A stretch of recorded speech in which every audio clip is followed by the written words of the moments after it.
Previously on part 1 of the Mid-Atlantic Backcountry Discovery Route.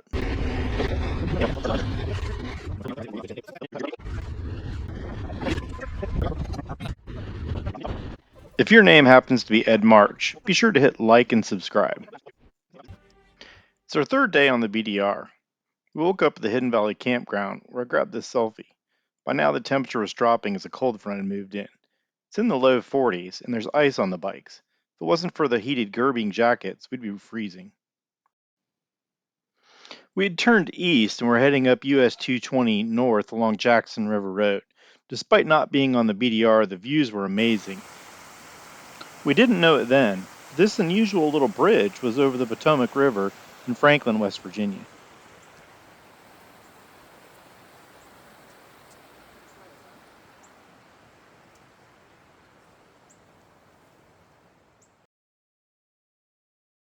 We arrived at Shreve's General Store at the Smoke Hole Campground, bought a nice coffee as it was still pretty cold. Got a chance to use the porta potty. Hey guys, we're on the BDR.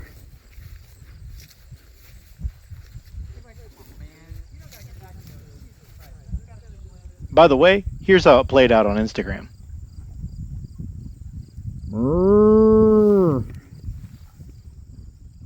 I think I could make it on the outside, Andy.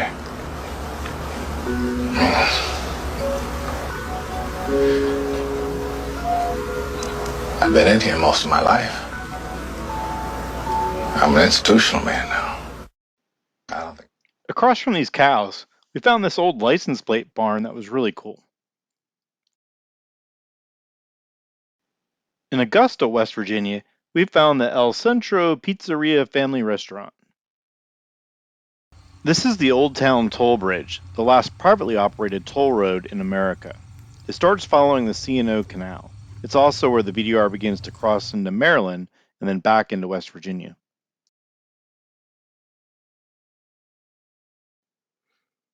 Gary found this bridge in Franklin to be rather interesting. It's the US 522 Main Street Bridge over Little Tonaway Creek, built in 1937 using a Werchert truss design. We came across this deer in the Indian Springs Wildlife Management Area. It's about 6,400 acres of state-owned hunting land. All right, so we have just blown through Harper's Ferry. We're in Pennsylvania. And we're in Pennsylvania. We're up here pulling down. So Pennsylvania would be very brief, I think, right? Yeah, we're a little off the BDR, but we're having a great time. It doesn't really matter. We'll get back to the BDR. I noticed on the map that a local park, Penmar, is nearby. I've been here before on the Appalachian Trail and it has great sunset views. We're still way off the BDR, but we've had a great day of riding, and Google Maps shows that there's a cheap hotel nearby. The next day we ride past Civil War battlefields into Harper's Ferry.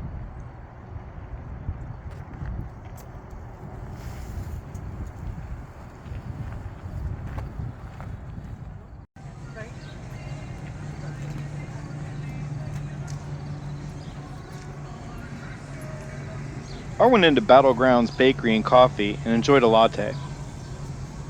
We agreed this place was way too touristy. We'll let Itchy Boots do some videos here. Meanwhile, we're gonna get back on the BDR. Alright, we're on the BDR. We're on the Jason BDR.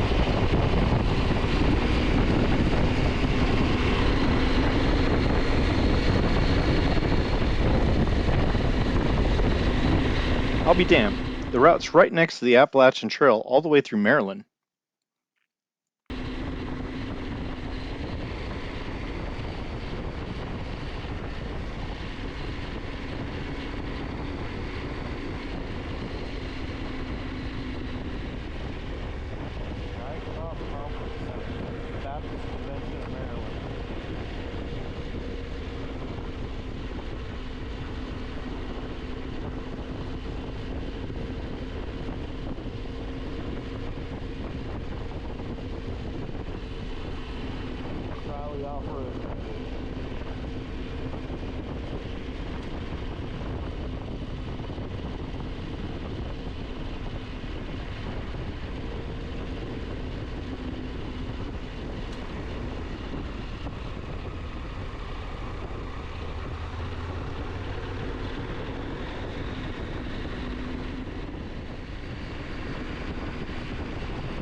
Should we get pictures with that?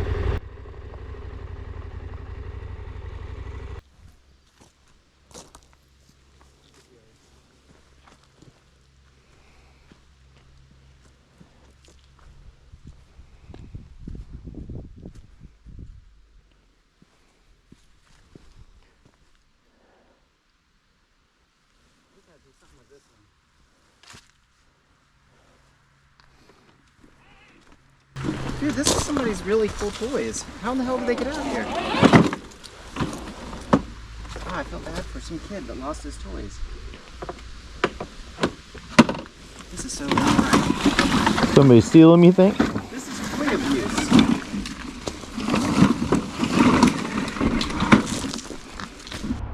All right, it's Tuesday morning here. We started the BDR on Friday. We rode from Harper's Ferry yesterday on section 5 and it did not disappoint.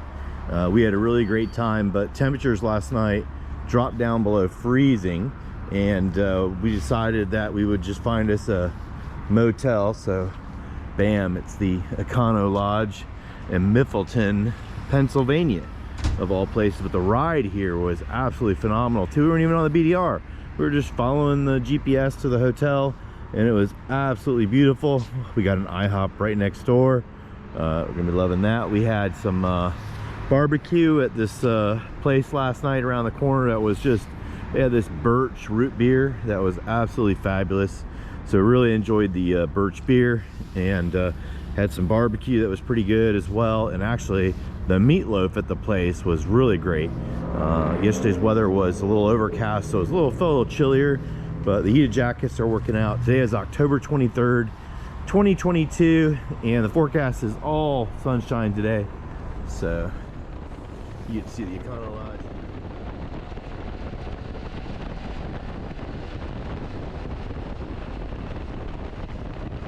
I need to warn you, we start to enter the part of Pennsylvania where too many places begin with Miff, which means a fit of ill humor.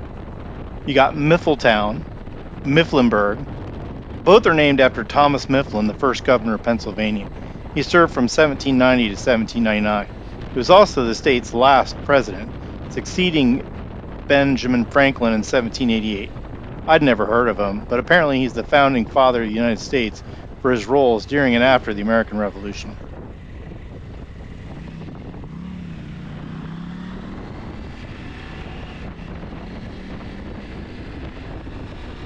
We're getting closer to Allensville, and you can always tell the Amish, not just because of the way they dress, but because they have their laundry hanging out to dry.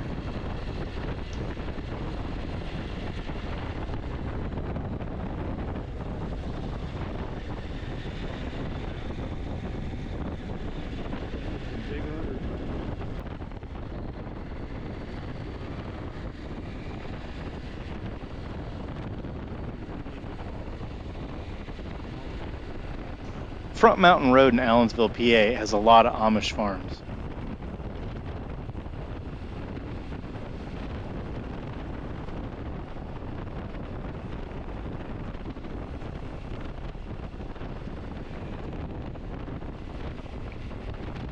Off in the distance, you can see where we're headed to, Allensville Mountain Road, where the Stone Mountain Hawk Watch platform allows you to watch hawks.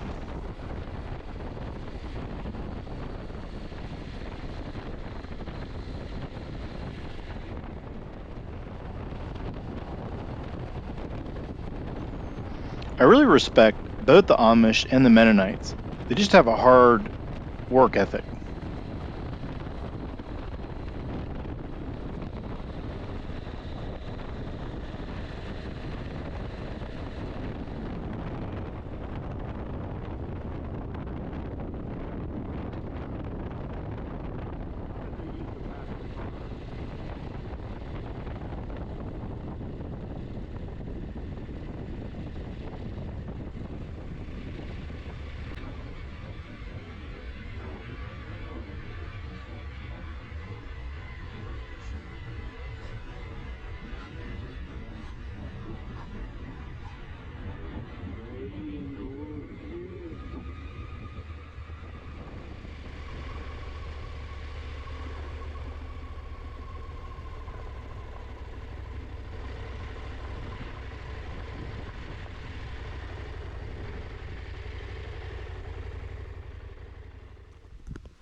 You get to come up here often?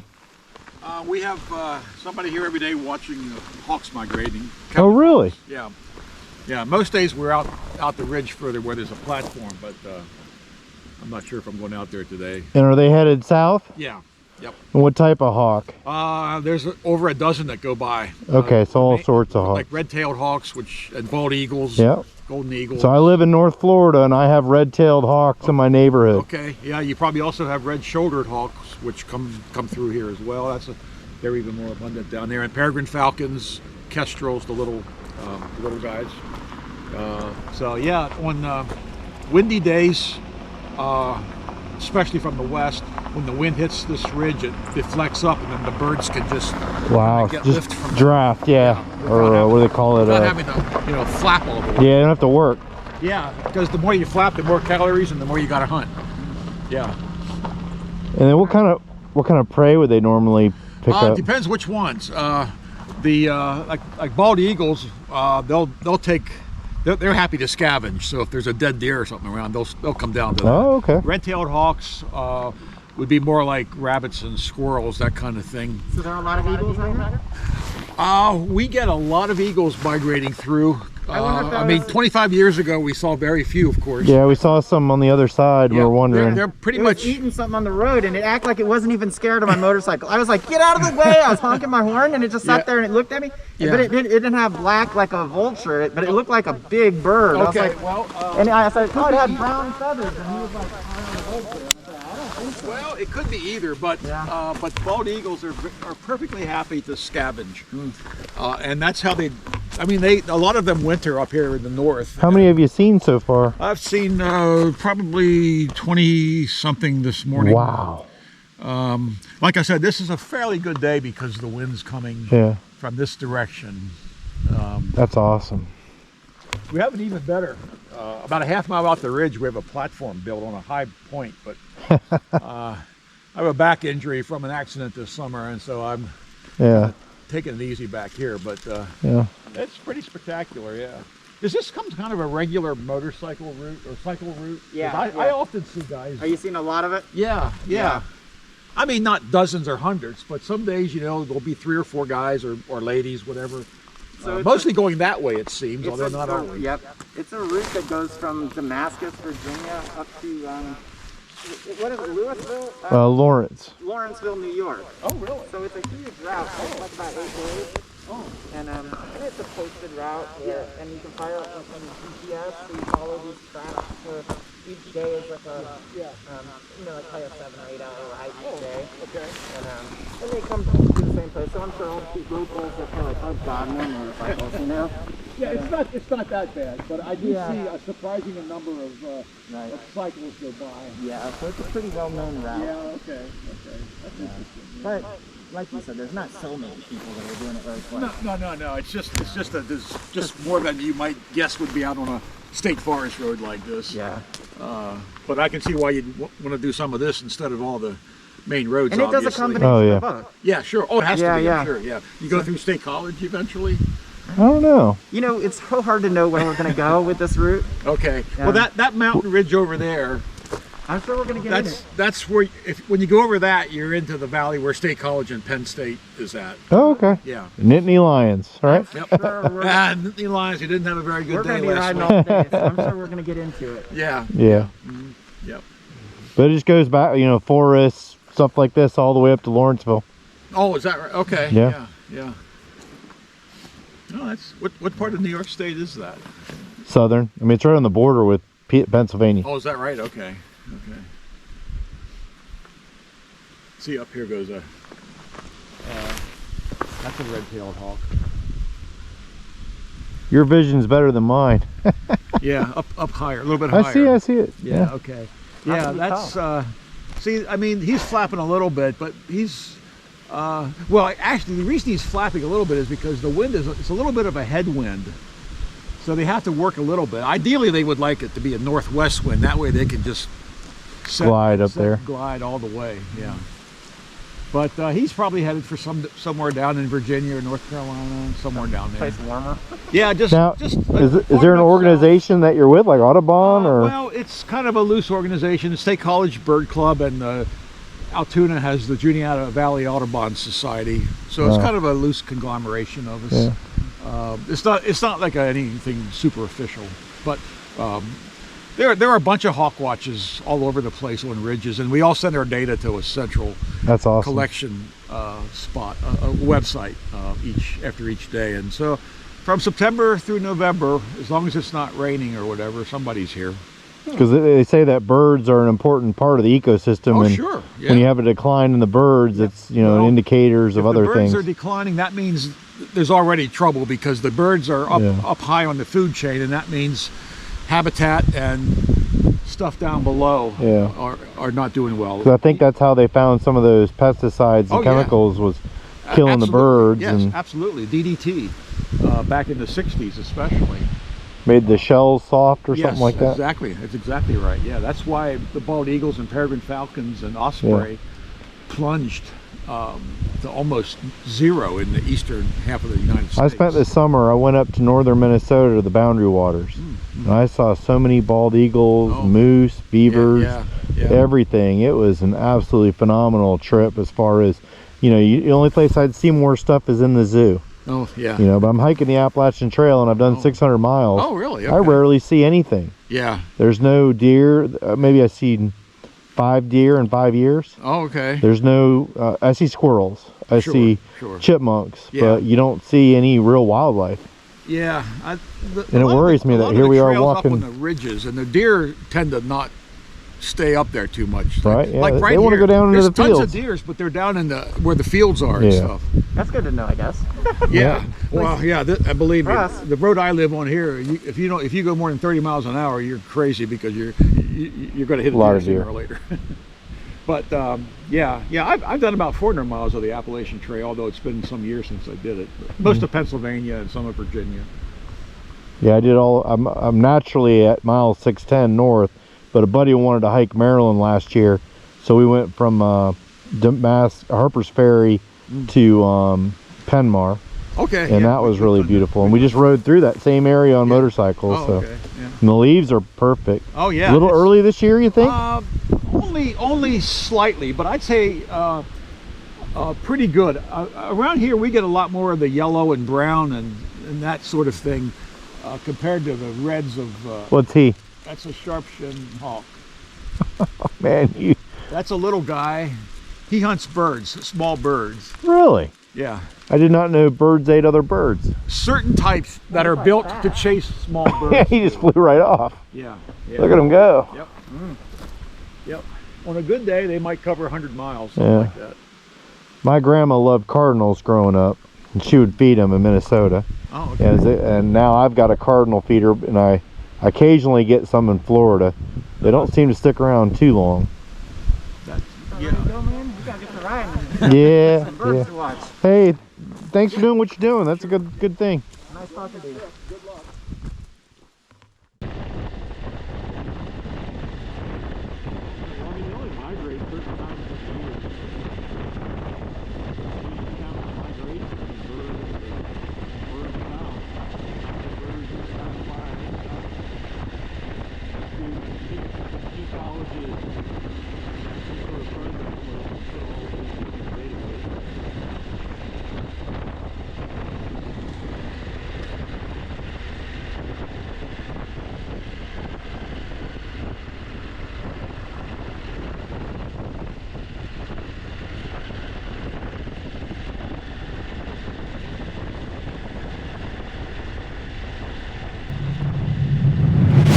Connected. I think it would help a little bit, not a whole lot. They advertise that they're supposed to be good for really long ways, but Not around corners and mountains and all that dirt. even on the flat roads, I'm not like totally impressed. Well, thing is, if you got rider, it can relay them. Yeah, but they're still, I think, boasting the numbers a little bit. Probably, yeah. But they're, I mean, really low power devices, so they can make them bigger battery and they go further, but.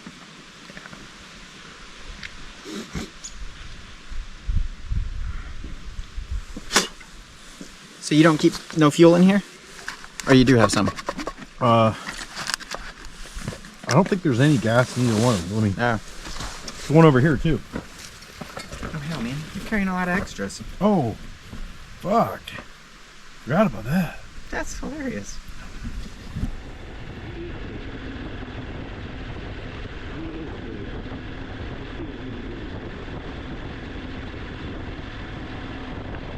We're in Bald Eagle State Forest on Flat Hollow Road.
I'm gonna let you get a little ways up.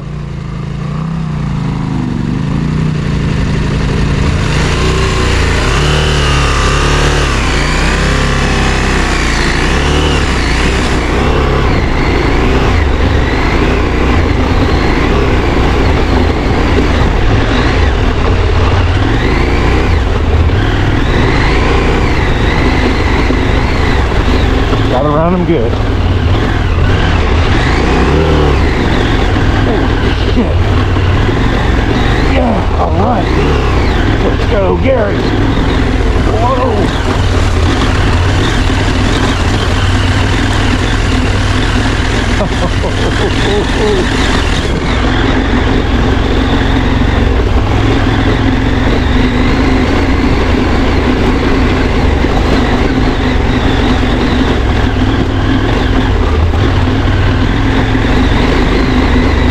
I'm just leaving her in first for the most part.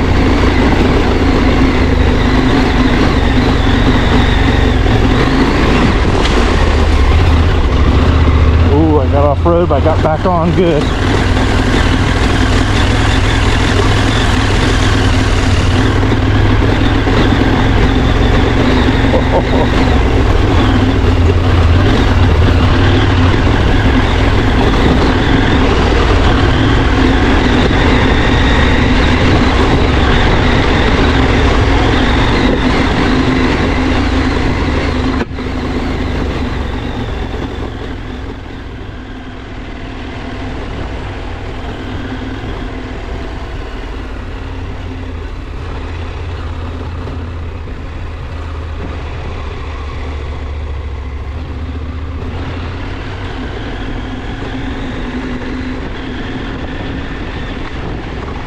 Turn back on all my heated shit.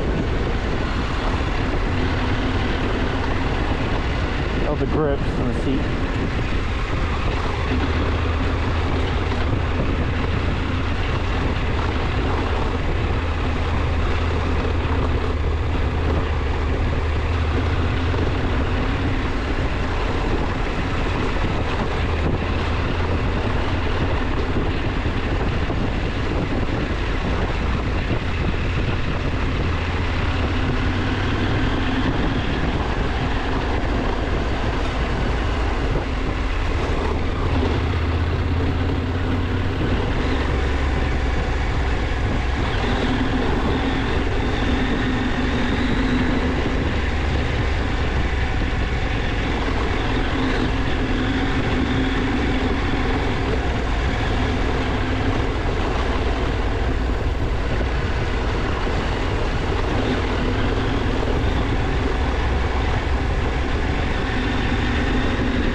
Flat Hollow and Poe Daddy didn't disappoint. Now we're on Strong's Mountain Road. At the top, there'll be a right turn for the campground. We'll continue straight.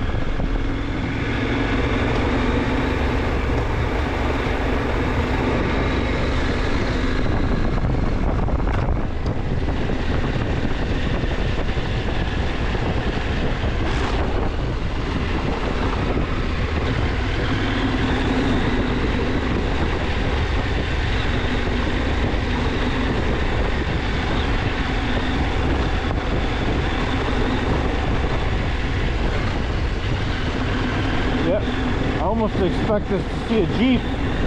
This is a good Jeep trip. Did you go right here straight? Which way did you turn? I hope you went straight. I'm headed straight.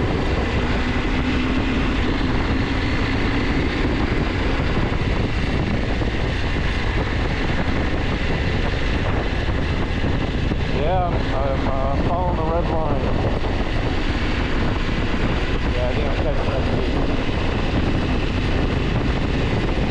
We're getting better.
Got a meat slicer and a mixer.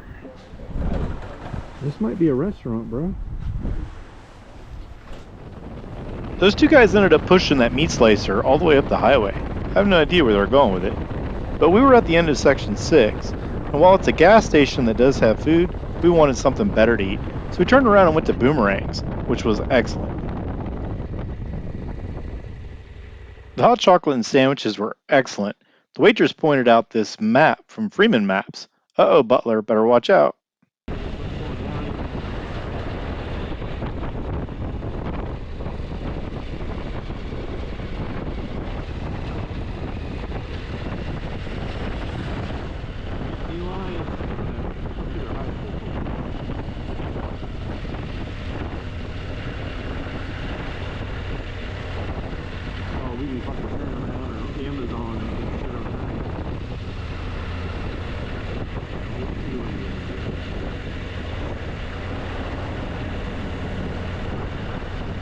Even just getting back home would have been like buying a Carhartt tractor.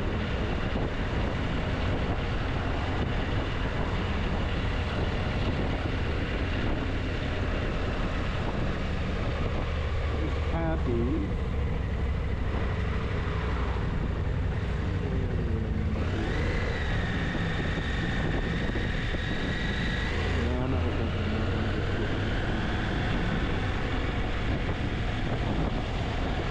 Google Maps showed this really cool place, the Miffletown Hotel and Scarlet D Tavern. That's where we're headed now.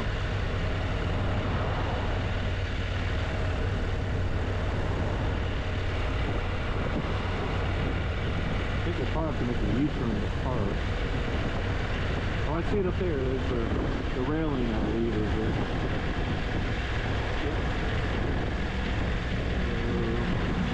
Parking. Oh, yeah. Long story short, the Square D is closed. We headed over the Rusty Rail to enjoy a beer before we headed to our hotel. The left turn here.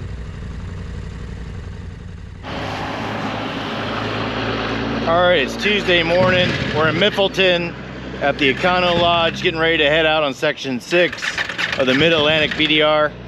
It got a little too cold last night, so rather than camp, we just decided to find a nice warm room after riding all day in the cooler weather. But so far, leaves have been great. It's been great riding, having a good time with Gary, and looking forward to doing section 6. Start each day with a task completed. Find someone to help you through life. Respect everyone. Know that life is not fair and that you will fail often. But if you take some risks, step up when the times are the toughest, face down the bullies, lift up the downtrodden, and never ever give up. If you do these things, the next generation and the generations that follow will live in a world far better than the one we have today.